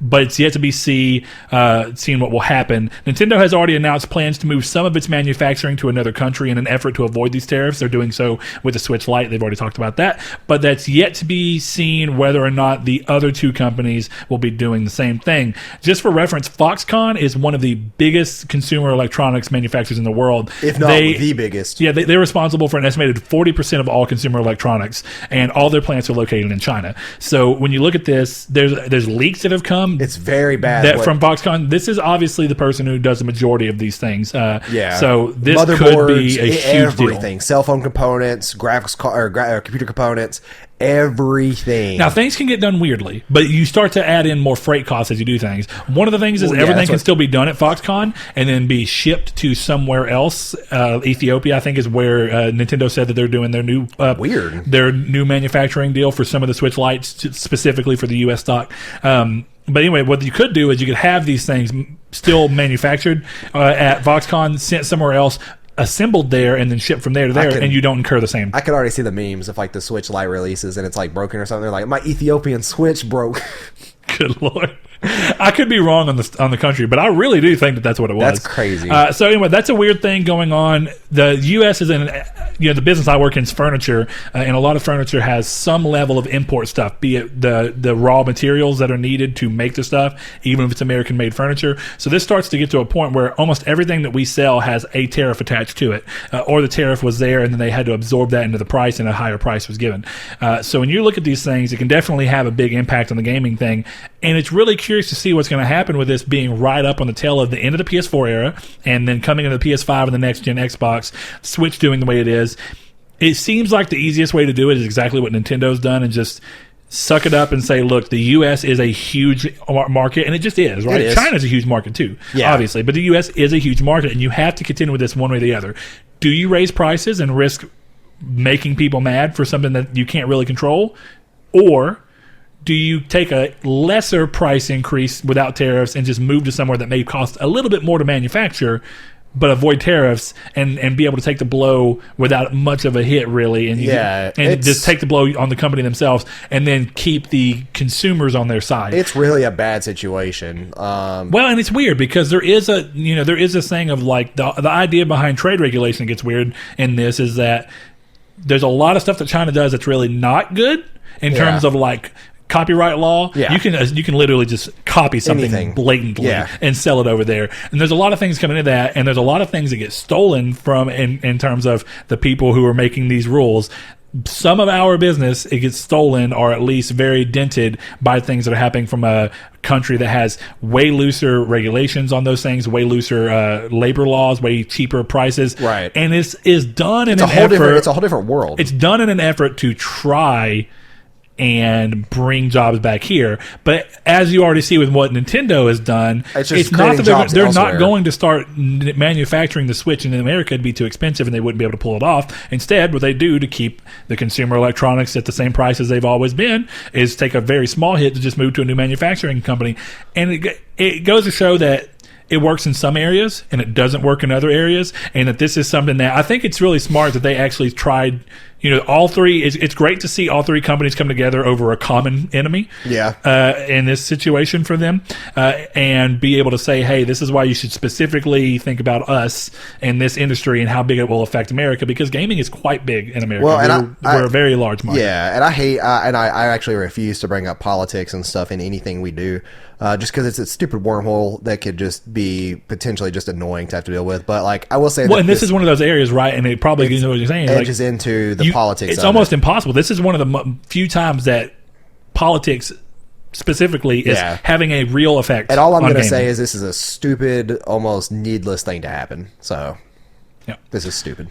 Interesting. Either way, we're going to see what happens. I wouldn't be surprised if this may be one of those weird things where Foxconn gets a real competitor coming up in a place like Ethiopia. I doubt that. I really doubt that's going to happen. Oh, I doubt it too. Foxconn, I mean, a competitor, sure, but now I don't mean 40% of the competitor. Yeah, though what's more interesting is going to see how much of that percentage of what they get worldwide shrinks. I think that with someone else potentially coming up, I would guarantee less than 5, probably. Less than 10 for Honestly, sure. If Foxconn was smart, they would just open a plant, and that's actually probably what will happen. Foxconn will probably just open a plant in another country and still get the business for themselves. Yeah.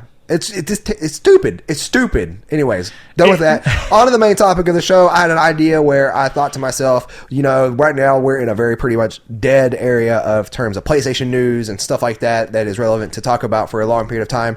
So I was thinking of a more personal topic at hand, and I was chatting in our clan Discord with Destiny 2, and we were talking about my SSD, because people that I play with on Destiny, we noticed that I load in way faster with them on my SSD, and they were all like really impressed that an SSD can even do that. And so it got me thinking of, man, this is one of the coolest accessories that I've ever owned for a console. Now that's interesting. What? I didn't know what spurred the conversation in your mind, because Saul came to me and just texted me before he gets over and says, "Hey, how would you feel about doing an episode about favorite PS4 accessories?" Now what gets really weird about that is that take the hard drive out of the solid state drive rather out of the equation, Saul already has countless more accessories for consoles than I do. This is more of. But I find it interesting that this cool. conversation No, does. Just leave it. I just dropped the cap. I'm making sure my foot wasn't going to hit it. Oh.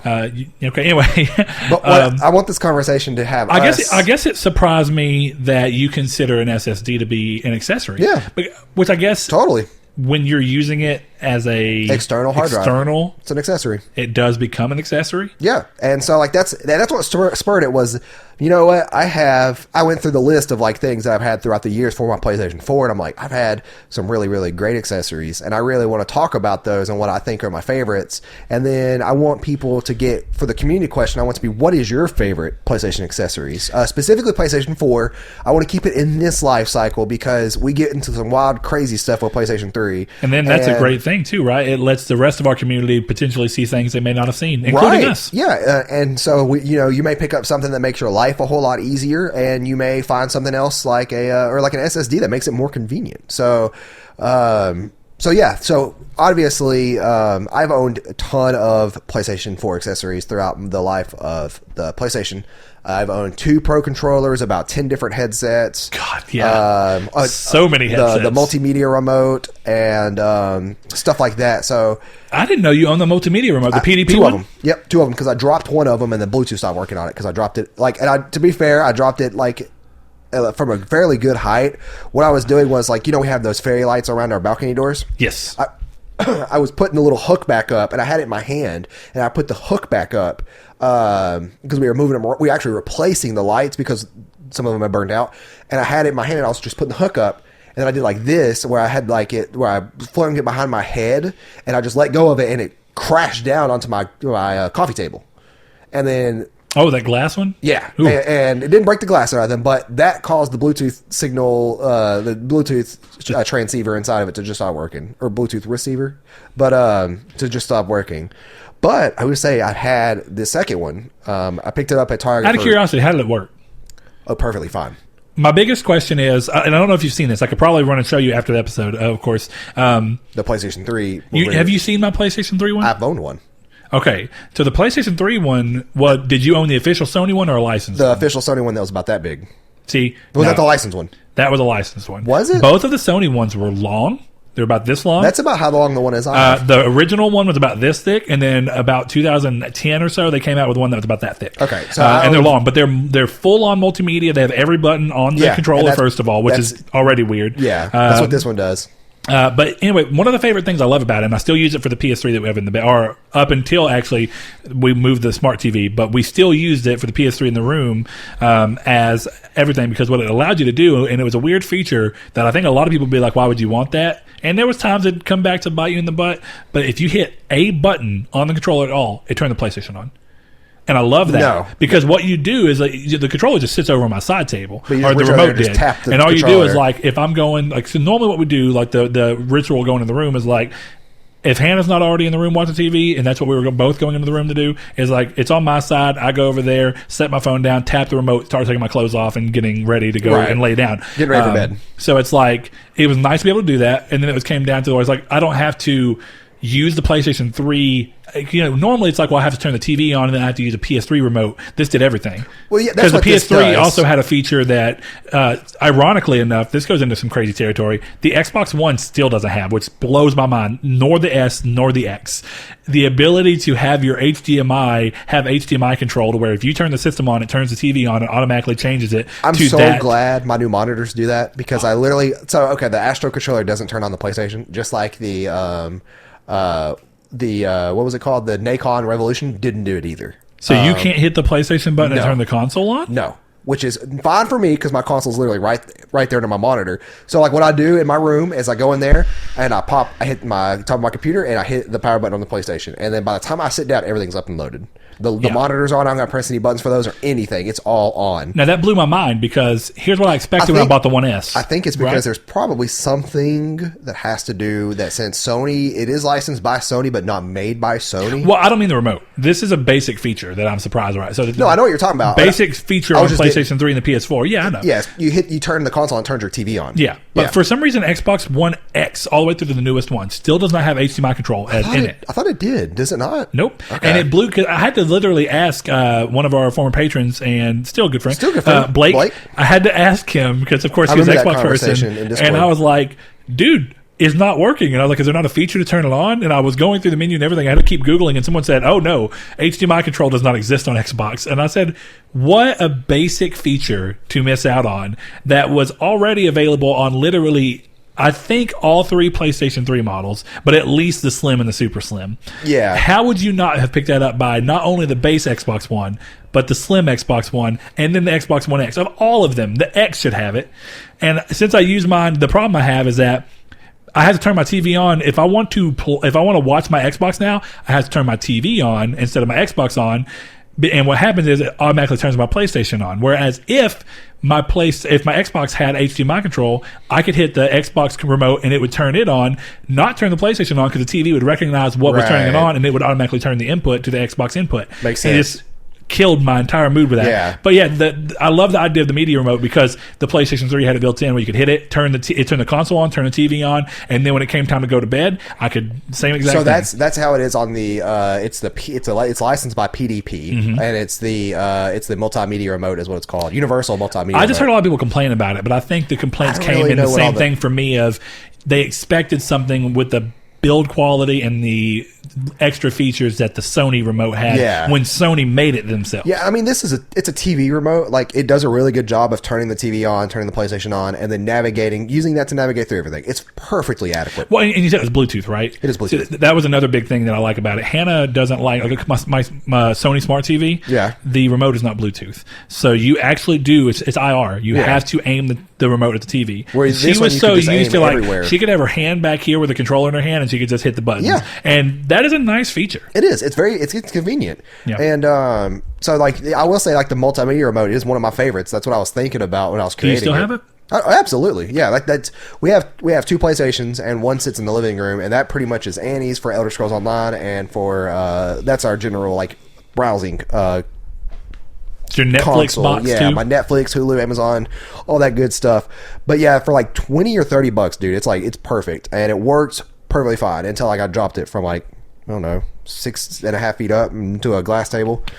But yeah, thick glass too. Yeah, thick glass. And I don't even know if that's what it was. I don't know because it still was connected. It still, like, popped up, but it would disconnect every so often, and it would just, like, every 10 seconds it would connect, disconnect. Maybe the chip was somehow loose on the board. Probably so. But yeah. So, what about you? Like, I've listed off a headset to or a remote to SSD. Okay, so my main one. If we're sticking with PS4, and this by only PS4, yeah. This also goes by extension as PSVR, just because it's an all-in-one. Right. The stand I have in there that is for my VR. Yeah. Okay. So what I love about that stand, and I didn't even realize it when I was buying it. My thought process when buying it was, here's this headset. It would be really nice if there was something to put it on that wasn't just it being on a desktop or something. I was like, it'd be really nice to have it on something. Yeah. So, of course, I see this thing. I'm like, oh, that's great. I'll buy that. It has a spot to... I thought it was just hold your controller. I wasn't paying attention. Does it charge them? Yes. Oh, that's cool. So, here's the thing.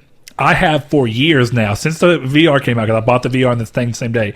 My VR stays on that, and then what happens is it has a little plug that goes in the back and goes down to a little box. It's an AC adapter, and then there are 2 holes that you can just literally dock the Move controllers into, and it charges the Move controllers, which is smart for VR. You want that. And then on the front, there's a little cradle that exists that has a pop-up mechanic, and what happens is when you pop it up, the teeth are removed from the thing, and this is why it's my favorite. Very specifically, if you have a VR, it's great. But even then, honestly, I'd buy it almost if I didn't have a VR, and be like, if I ever get a VR, it'll work for that. Because all it is just it comes up as a tall tower, has a spot that's essentially like a fake forehead. You could use it as like a headphone. You could put anything on it. And normally, what I do is the way that it exists, it's got the pad on the front that acts as a fake forehead, and then there's a connecting that goes all the way to the back so that you can actually pull the thing around and it keeps the round shape of it and everything. Oh, okay, that's cool. So, and then what I do is, because it has that little piece of plastic, headband ain't dangling. I just put my headset inside of that. So it acts as a holder for everything that I have. Does it hold games too? No. Okay. I've seen a couple of those. I'm glad it doesn't. Yeah, because it's not like a hook. All it is like I could go show you. My headset just rests on top. No. I'm talking about there's like the base of the stand have slots for games. Yeah, I know, but it doesn't. Okay. Either way, what I love about the charging feature is that there are plenty of chargers for the PS4. Every single one of them, including the one that acts as a stand for our old PlayStation controller. Look. For all video watchers, you get a good treat here where it's the old centerpiece. So what I hate about this and what I love about the other is very simple. You see that? Yeah. This is an external piece that you have to put onto your controller that is in the way, uncomfortable, and not natural to ever just do this. It never, ever docks right the first time. You have to kind of like look at it. And this has the same pop-up feature, but it doesn't work the same. So that's made by PowerA. So here's what I love about that, which is ironically, I think is also made by PowerA. I can't remember because it's 3 years old. But in the bottom of the DualShock 4, and this is something that I remember thinking it was genius of with the iPod Shuffle, the old one that didn't have a screen on it, right? The little iPod Shuffle Mini. What it does is that you can transfer power through a headphone jack. So what happens is whenever you go on this other one, it's about half the size. It's only this wide. Does it take up the headphone jack? Yeah, but your controller's just charging. I have multiple controllers, so this is how I work my systems out. I have the thing, it stays up like this whenever I take a controller off of it, but essentially, anytime I take a controller off of it, I immediately put another one on. No, I'm talking about the clip adapter that goes onto that. Does it take up the headphone jack? No. It clips into this. It clips in your micro USB. I didn't know if it was like if you which I hate. It looks bad. It doesn't work very well. Those I don't really mind. I've seen them. But the other one that I have, and I'll go show you if you want after this, but what happens is the dock sits, and then whenever you clip it down, if you're looking at this, you can see in video, whenever you click it down like that, and it's only about half the size. It's in the resting There's mode. a little thing that comes up into these two things. Yeah. And gives you a port. And what happens is, I don't have to have anything extra plugged in my controllers, and all I literally do is my controller comes and says battery's low. I pause my game, and then I just I don't even turn the controller off. I grab a controller off of the charger, put the one I'm holding onto the charger, hit the power button on the new one, and it automatically turns this one off and lets this one start charging. Man, I just now realized game controllers have the potential to be one of the best wireless charging peripherals ever, because you lay it down when you're done playing a game for 8 hours. Lay it on a wireless charging pad, come back and your controller's always fully charged. That's true, but if you're not going to get to the point where we're with wireless charging technology, which is kind of expensive, which we could go ahead and get into the fact that DualShock 4s, I was talking about with Gideon on Twitter, that DualShock 4 has already lowered their battery capacity to keep costs down because of all the extra tech that got added into this. I don't think anybody really, when the point that wireless charging becomes, we could also throw that in things we want to see with PlayStation 5 or whatever, but the idea of wireless charging has come down significantly in price for that to be a thing. But on paper, the dream of just setting your controller down and it charging, it's nice. It really is. Well, I mean, think about it. But if you don't have that, what that is a perfect alternative. Yeah, and I mean, for the PlayStation 4, who already has the poor battery life, that's something I love about the Astro controller, by the way. Perfect battery life. Massive battery. Yeah. Pro tip for anybody who wants to do it, if you buy a DualShock 3 battery and you take apart a DualShock 4, it uses the same connectors and everything, and plug it in, then you get a battery life that's actually really close to the original DualShock 3, which lasts about 6.5 hours, 7 hours. Good Lord, no, that one lasts 7 hours to me. Well, actually, that one lasts about 10 to 12 hours. No way. Yeah, I charge my controller. I play games on average for 3 to 4 hours a day, and I charge my controller every 2.5 days. So I get 8 to 12 hours depending on what. I've been through like a full off day of playing Dark Souls, and my controller would die, and there's no vibration in those games. Yeah, it's surprising. I've heard other people say that. I don't know why I have such good luck with controllers. Yeah, good luck. But yeah, if you want to do that, it gives you. I remember I used to not charge my DualShock 3. But like once every other week, and it'd just be good and forever. It never die. And that's the cool thing with like the wireless charging, specifically with the lower battery life of these, is that you essentially, anytime you stop playing a game, you'll come back and your controller will always be fully charged every time. So then you only have to worry about if you play in a game for more than 8 to 10 hours. Yeah, depending on what the battery life that you averagely get. On your controllers, have you ever turned your LED light bar down to dim? Yeah, the most dimmest setting, because you can't turn it off because Sony. Now that's a dumb thing too. That needs to happen. Yeah, but okay, so I'll get on to my last favorite. Well, I have headset, so eventually I can bring that up. But you can go ahead. Well, I was going to say that's what I'll end it on too. So I guess you could end it on headset too. So I mentioned the Astro controller, and it is a fantastic. It is a fantastic accessory for being a pro controller, but being $200 is just going to be out of most people's budgets. For what it is, which coincidentally, I've held the controller, right? Yeah, I thought so. It's heavy. I love it because it's heavy. You could swap the analog sticks around. It's perfect. It doesn't have paddles on the back. It has buttons, like little nubs that feel perfect and natural. Yeah, to hit. and they they're contour into the handles too. Yeah, so like it feels perfect to hit. I use it for Destiny. I use it for speedrunning and Dark Souls to pull up my menu while I'm running. There's all kinds of things for it. It's perfect. I wouldn't justify somebody spending $200 on a controller. And say with confidence that like, yeah, you're gonna love this for $200. What I will recommend you is a headset for $250, and that is the Astra A50s, the ones I have with the mix amp. The 50s are they the wireless version, or is that actually you might have a good point. It might be the A40s, and I think the 40s are the wired. Yeah, and the 50s okay, are so that's what wireless. it is. But the mix amp and everything that comes with it, I couldn't tell you how many times that I've been playing a game online or just in a party chat with someone, and I have adjusted my audio chat and my game chat on the fly with two knobs. I can't tell you how great the quality is for this headset. It's the best quality I've ever heard, and my mic quality is really good. People can understand me. A40 is the wired one. Okay, yeah, so Astra A40s. I've never once heard someone say that I've had audio problems except once, and that was because when I went mobile one time, I ripped out my jack from my mix amp and put it in my controller to go in the kitchen or whatever. When I came back, I didn't put it all the way back in the mix amp. It was so the A50s are wireless for $239 on sale, $299 normal. That's not bad. Those are amazing. Yeah, they are really good. I believe they're the same drivers. Like I believe everything. It's the exact same. Everything's just wireless. Yeah. And I use them at PSX. Yes, they had a couple of booths that had them, and dude, they are comfortable. They sound amazing. They work really well. The mix amp is great to be able to actually blend in real time. Yeah, how you adjust want. Everything you want on the fly. And that's the closest I can actually say, because to me, the only other headset that even comes close to this, but at a much cheaper price point, is ironically enough, and it's not saying that we're going to get to that. Yeah, I know. Yeah, because there's a problem with those. No, and there are, but price to options possibly and maybe. Performance altogether, I feel like this is the option for people that have the money. So I know what you're going to say. I'm going to recommend an alternative for $100. That's the same price. Typically on sale for $80. But I'll close out my statement here because I know we need to get going soon. But it's one of those things that's like I spent $250 on it. Technically, I spent a little bit cheaper because I ended up using credit card rewards, or I used credit card rewards on that transaction to lower that transaction's cost. And it was one of those things that I've never, ever, ever had an issue out of.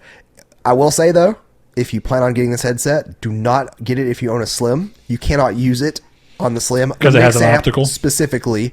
And that optical, dude, that makes a massive difference when it comes to audio quality. Yes, it does. Never realized how good these actually sound, and the things I was hearing in the game.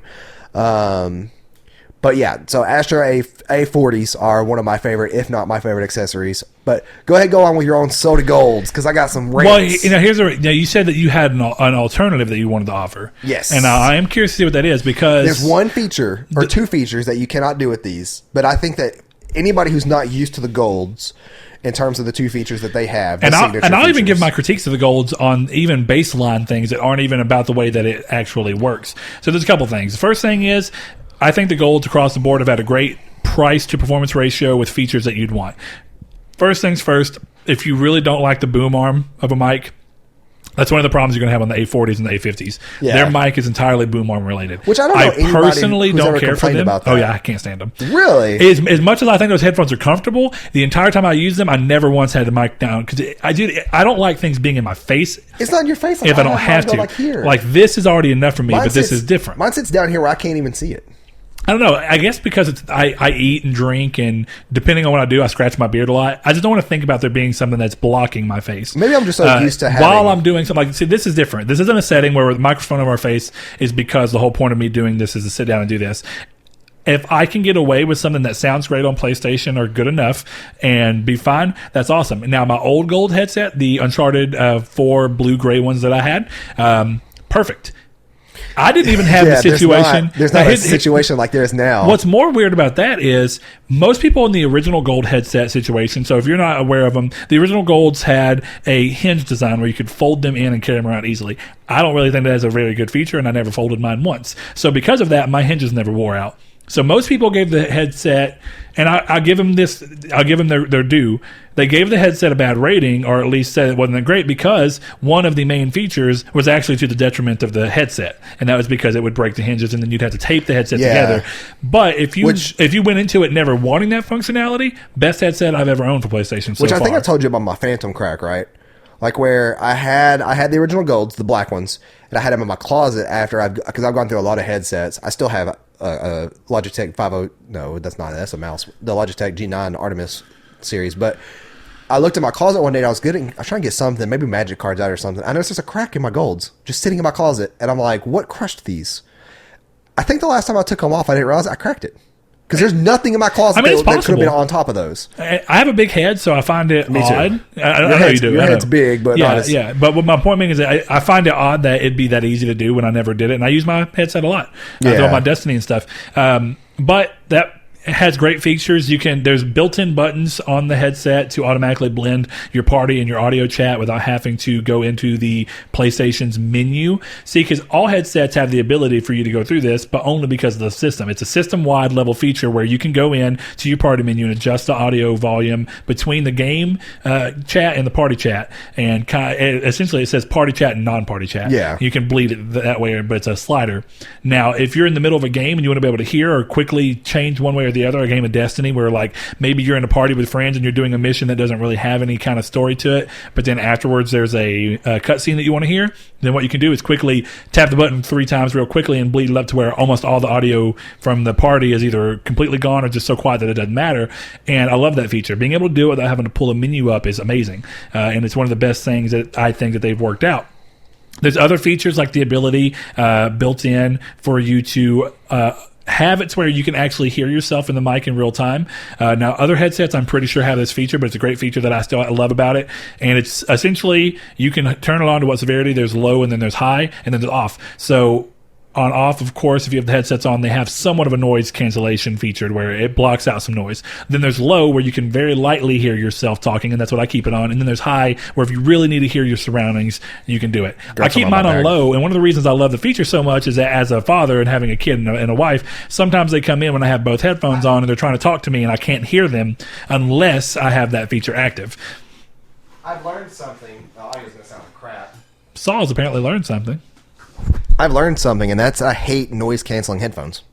Oh yeah, most of them you can turn the feature off. Those Ars Technica that I was telling you about, or Audio Technica, turn them off. No, Ars. But yeah, you just hold your hand on the thing. That's why I like the Gold so much when I had them, is because they had that voice back feature where you could actually hear yourself. Yes, and that was perfect. It gave it the illusion of an open back. Well, already being tone deaf and having headphones on, it's very hard to tell if I'm being loud or that's certain a big thing for me. Yeah, so that's the thing, is that like I can't tell if I'm being overly loud and I'm playing until 1 a.m. See, I'm sure you're very much like me. Used to, before that was a feature that you can contend with. You do the thing where you have a headphone slightly off your ear. Yep. Yeah. Every time I played, I had to have it. So that was a big feature that I loved. And there's other small things that you can do. There's game profiles, and I actually think this is one of the biggest things that Sony did. By having the nature of it being their platform and their headset, they get game developers to actually sit there and create audio profiles for most of the big releases, and then also generic ones that may help with like shooters, and you can just get one that's aimed at shooters, and it adds to it essentially adjusts the sound and the way the headset pulls in audio and gives you audio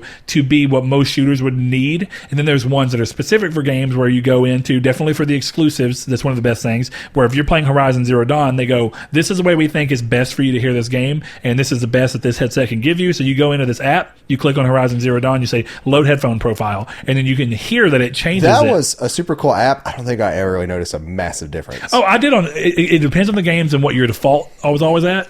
There were some games that it didn't change much, but it changed. Then there was games where it changed massively. Gran Turismo Sports, massively. And that's important because what you need to hear in that game is vastly different than what you need to hear in a normal game. So I thought that was really cool, and it definitely helped whenever I had the headphones on doing the VR situation. Yeah. Oh, actually, now that I think about it, that wouldn't involve with that, because the VR box, you have to have wired headsets. You can't use them wirelessly. So that was just because of the fact that the game in VR has to handle 3D audio. Yeah. So it's probably already set up for them differently. But the point being, there are games that have big benefits, and it was a cool feature, if nothing else, that's exclusive to their headset and literally no one else is going to get. So that was one of the things.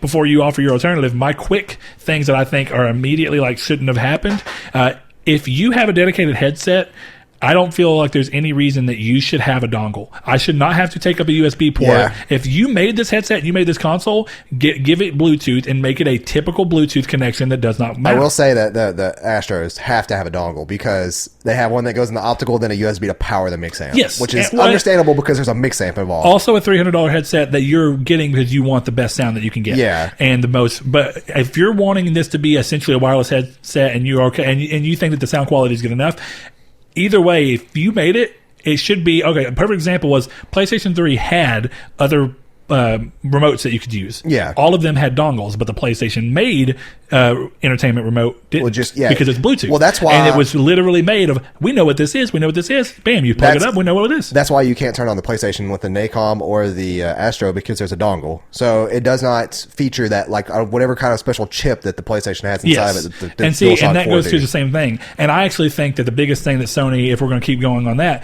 I guess the rest of the headset thing, if we're talking about. So the old headset, of course, had the crack thing. That was a point of contention, and I do think that people giving them negative points over a feature that and it's very similar to what I say with, like, it goes into what I'm kind of talking about with people who are upset that the Switch Lite doesn't connect to a TV. The whole point of the Switch is to be able to be both. So the whole point of this headset, when you sell a headset, and the whole idea is, hey, we have hinges on this headset, we're going to do it. Fold it. People are going to want to fold it. And if they fold it and it breaks the headset, people have a right to be like, what the hell? Angry, yeah. Yeah. So when it's when you think about those things, it does get to a point where it's like, this is a weird situation that you've put us in by putting a feature out that was obviously not for the betterment of the system. Right. And then you get to the new model, which is incredibly way more comfortable, actually. I mean, I think that the headphones are cushier. They aren't quite as big, so they're not as hot, it feels like. They sit still over your ears and not on your ears, but in a good way. And then past that, I think that the new band that does not feature that, it's more padded. It's a solid band with no ability. Well, the new to flex. band, you can literally just very twist comfortable. it. Yeah, they took the complaints to heart and fixed it. But for some reason, the one I have, which I got from Saul, and it matches my 50 million translucent purple. It gets to that point where it's like, as much as I love them and they're comfortable and everything, I don't hear it, so it doesn't faze me. It's the craziest thing in the world. But I haven't heard anybody say. So there's either two things. I haven't heard anybody say it in a while. So either it's not happening as frequently, or nobody cares anymore and they just don't say anything because it's not worth it. Have you ever seen like the deep fried memes, like when somebody's talking and then all of a sudden it blows their voice out? That's what it is with you, except it screeches your voice out. It's very loud and high pitched, but it's blown out way too high. Yeah, and I don't know why it happens. I don't know either. So, that wasn't a problem with the last headset. No. So it's only this one that I've seen. And I don't even know if it's a problem with all the headsets. So take that with a thing of warning. If you're interested in the new golds, I would say go ahead and get them. Definitely if you just want them as primarily a headset over everything and not for communication, but for games, so it's comfortable. Fun fact, you could get the old golds that have the same exact driver in them for like $50 now. So I would rather, like, that just depends on whether you're worried about them breaking. Yeah, if you don't fold your headset, you should be good. Unlike me, do you have kids? Fold it up and put it in a closet. Do you have kids? I don't. See, because if you have kids, you don't want the old ones. But that's true too. But I will say that there's a good alternative, and this is where we'll end the show. There's a good alternative for a headset. If you tell me it's the HyperX Clouds, I disagree. HyperX Cloud 2s. Entirely. What do you mean? They're one of the most highest rated headsets ever for the price point they're in. Now, you may be thinking of the Cloud Core 2s, which are like I hated those. The $70 version of them. Yeah, those were terrible. Yeah, the Cloud Core 2s they're the most comfortable pair of headphones I've ever worn, other than my Astros. I've actually, for my Dark Souls Let's Play, I literally wore those to monitor my audio. And you said Cloud Core 2? No, HyperX Cloud 2, okay, the Cloud Core. So Maybe I did say Cloud Core 2. I think you said Cloud Core 2. No, that's a terrible headset. Yeah, these are the ones I was thinking about. Yeah, dude, they're amazing. The only issue with those is that, and I guess they're kind of intended for this way, but like I wouldn't do it, is constantly yanking the mic out. I've not ever experienced it, but I've heard stories that because the mic is detachable and they have a little plug you can put in and wear them as normal headphones. If you constantly yank that mic out and put it back in and yank it out and put it back in, you're going to lose mic quality over the time, which makes sense because you're disconnecting a 3.5 millimeter jack mic and plugging it in constantly. Don't do that. I still find them comfortable. Biggest thing, dude, they're so comfortable. Going back over to me in terms of head size, maybe it's because of the head size. I put these on, and maybe it's because of where my ears are in relation to the top of my head. No. You put my Cloud Core 2s. Those were smaller. I know. I'm not talking about those. Okay. I'm talking about this headset. Those were way. I didn't like those at all. That's a legit hate. These are. I personally would choose the gold over this. For me, I wouldn't. To me, I think the golds are more comfortable, and I think that the features that you get that the gold has are better. And I appreciate I actually didn't know that until you said that. I didn't know that the mic was removable. I'm glad that it is, but it doesn't come to the fact of it's not removable in a sense of if you remove it, there's still a built-in mic, and that's just a better mic if you want to hook it in. That would be cool. I still go. That might even sway me towards going. Maybe this would be better because if you don't want it, what a lot of people do with these is they buy those and they buy the wireless mod mics and they put the wireless mod mic on those for the best audio from a headset mic you can have, plus some of the best audio you can get it for $100. Also, those things were hot to me and very heavy on my ears. You're weird. You got big old head. I'm gonna chalk it up to that. Well, big dude, head. I'm not lying. All headphones that are over the ear make my ear sweat. See, For me, it's just how much. Yeah, the golds are pretty minimal. If I'm being honest, when I would play with that, like that's what I use when we play CFDs because that had a really really good USB card that you would attach to it, and it made it just plug in the computer so easy. Plug that in. You don't have to worry about plugging in the splitter for the headphone and mic. You could just plug that card in, and then everything was there. Now, I used my PlayStation Golds when we played CFDs because it works for PC yeah, perfectly. I would do that with my Astros now, but and it's literally you just plug the dongle in and it works the exact same way. Back then, I think I was using my Golds. But either way, I mean that's my thing. To me, if you really just don't like the Golds, but personally speaking from experience, not long term, I'll give it that. But yeah, I would say choose the Golds over. Personally. Yeah. So why don't you guys let us know what your favorite accessories are for PlayStation, whether you could break them down in categories or you can go and just recommend your most favorite one that we should go out and buy right now. I want somebody else, and I know it doesn't exist because I've already known about it. I wish somebody would come out and tell me that there's a weird controller peripheral for PlayStation 4 because one of the coolest but also weirdest and questionably useful things I've ever seen. I think I may have already talked about it on the podcast, but I know I've told you about it at least. And that was a controller for the PS1 that Bandai Namco made. Or Namco made actually at the time. And then they made it for their games like Ridge Racer and all that. And what it was weird, it had 6 face buttons on one side. It didn't have an R2 and an L2. It just had left and right. Yeah. And then it had a joint in the middle to where you could just twist the controller. Somebody recommend Brett this. I'm sure you can find one modded nowadays. Well, I mean, I'm just saying that was a time period where I think that people were doing really interesting stuff. I think right now it was the era of the Nintendo 64. Yeah, and the PS1 with a lot of weird stuff going on. Both things had weird peripherals. Yeah. From built-in DualShock to peripherals that were plugging in a rumble pack so that you could feel the rumble. Even the Dreamcast had that, which I thought was so weird. Yeah. But when you think about all those things, well, not really. First ones for have rumble in a controller? No, dude, the PlayStation 1, the DualShock 1 was a PlayStation 1 controller. That did not have vibration in it. Yeah, it's called the DualShock. DualShock. Hold on, I'm about to teach you the name DualShock, and this is even more. Do you remember when the PlayStation 3 first launched and didn't have vibration due to that lawsuit that was going on, and the controller was not called the DualShock 3? It was called the 6-axis controller. And then do you remember a year later when they came out with the DualShock 3 controller and it had Rumble the DualShock Pack for in? Star 664 was the first home instance of vibration. Oh, I thought you were talking about the Dreamcast. No. Okay, you even said DualShock. No, I said but hold on. I said Dreamcast, and then you said revolutionary because I said even the Dreamcast had that. But either way, there was. I'm about to smack you. Vibration packs. I think I was talking about the Nintendo 64. That makes more sense. Yeah, that makes more sense.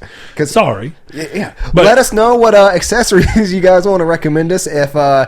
If you have one that's good for us, if you have one that's worth time, or if you have a question about one we recommend, well, let us know. Like this video on YouTube if you enjoyed watching us thoroughly, and give us a subscribe, and we appreciate that. Check out our Patreon link in the description below. And as always, we'll see you guys back for episode 124. Can we do like a cool outro thing that we start doing that's like essentially the same as Excelsior that we say every time, and then we go to the patrons? Brett, take it to our patrons. Thanks, you guys. Thanks to our patrons: Chad V, Dan Barber, Josh Jarrell, Matthew Green, my name is Dan, Douglas Below, Sean Santarud, Eric McAllister, Matt Sycamore, Shadowist, Steven Salazar, The Stonard, Travis Below, Eduardo Palomino, Stefan Swanlin, Coy Live, Philip Laguerre, Corey Hickerson, Brian, Donovan Williams, William Digital Spooker, Derek Porter, Josh Ayers, Thomas McKinnis, Brandon Edwards, and Sean One Neo. If you would like to support us, go to the link down in the description below or visit patreon.com/Nartech. Thank you.